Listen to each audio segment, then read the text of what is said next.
water. Alright. Welcome back to another talk, and today I'm here to talk about immortality and my personal thoughts on it. Now, if you're watching this video, I'm assuming you know what immortality is. The meaning to live forever, to never die, basically. But that's not quite immortality. Now, I do want to do a brief explanation first before we get into my thoughts. Now, you've got physical immortality and biological immortality. Biological immortality is you don't die of aging, but diseases, gunshots, the universe, you can still die by that. Physical immortality combined with biological immortality basically means you can't die of old age and you're indestructible. Genuinely speaking, you can't die. You are physically immortal. You will not die. By this point, you'd assume that the ages and all that would... No, not the ages, the diseases would be cured as well. Because that's how you achieve true immortality.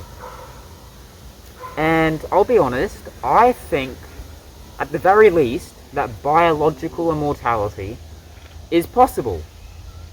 And there are people saying that by 2030 or 2050 it will be achieved. Now, I'm a little bit skeptical, so we'll just have to see. But, genuinely speaking, I think as humans we can achieve biological immortality. We can stop the aging process and, in a way, live longer than what we do now. But as far as physical immortality goes, I also do think we can achieve that. It will just take more time and be more difficult. But by achieving the biological immortality, it gives you more time to work on the physical, along with a bunch of other stuff. So you increase your lifespan long enough to live for that, basically. Now, my thoughts on immortality is, I think it could be a good thing and a bad thing at the same time. Now, obviously, most people don't want to die. Or maybe some do want to die, but we're talking like of old age, like some people are just happy to live their lives out, you know? But there's some people who'd rather live longer at least, they'd love a bit more time, and there's some people who just want to keep going. And I'll be honest, I'm one of those people.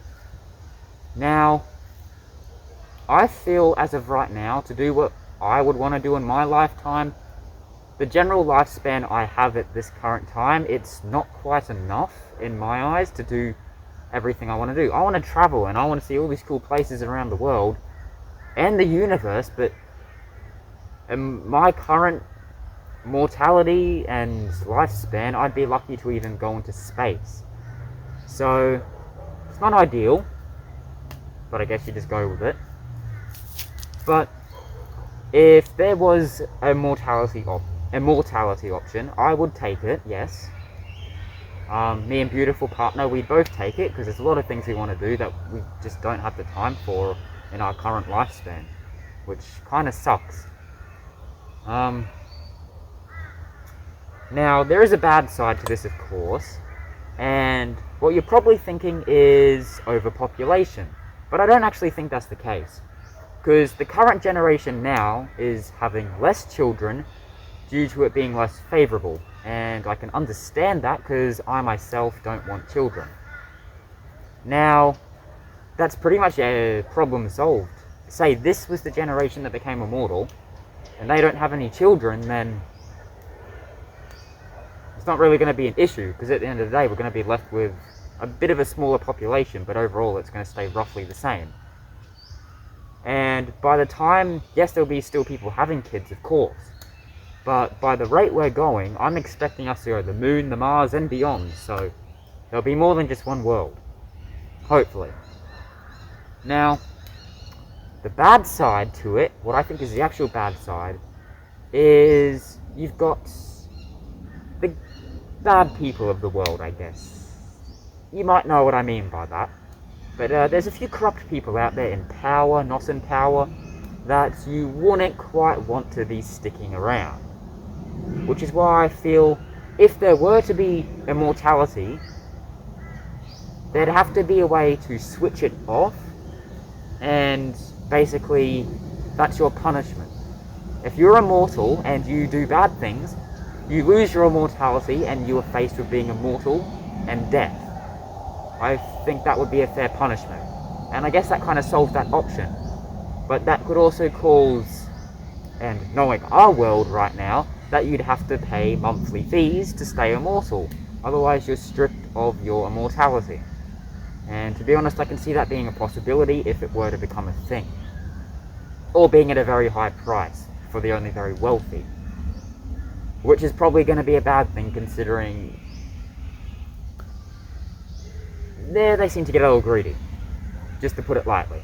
But I reckon we can achieve immortality and we can do good things with it. We just need proper boundaries in place for the people who choose to misuse it and, if, in all honesty, don't deserve to be immortal. They deserve their mortality. And that's what they will get. If they misbehave, they should be, like, people should be legally allowed to strip them of their immortality, and depending on their crime, maybe they can get it back. But if it's a crime like murder or other things, that's it. They're put into jail, they're stripped of their immortality, and they spend their last years contemplating what they've done till the day they die. I think that would be fair. And the people who choose to be good, well, they just live forever, or till whatever happens in the far, far, far future. But by then, who knows? Who knows? But that's my thoughts on immortality. And if you have any thoughts, do comment them below. I'd love to be immortal and explore with this world here. Do good things for this world, of course. And greater things out in the unknown. I'd love to do that. And if I do, I mean, hey, there is a possibility that might happen in my lifetime. I might have a chance to maybe go on another 100 years or so. Hey, I might be the last generation of mortals. But one can dream, one can hope. And that's just my thoughts, so see you guys in the next talk. It's getting dark out here.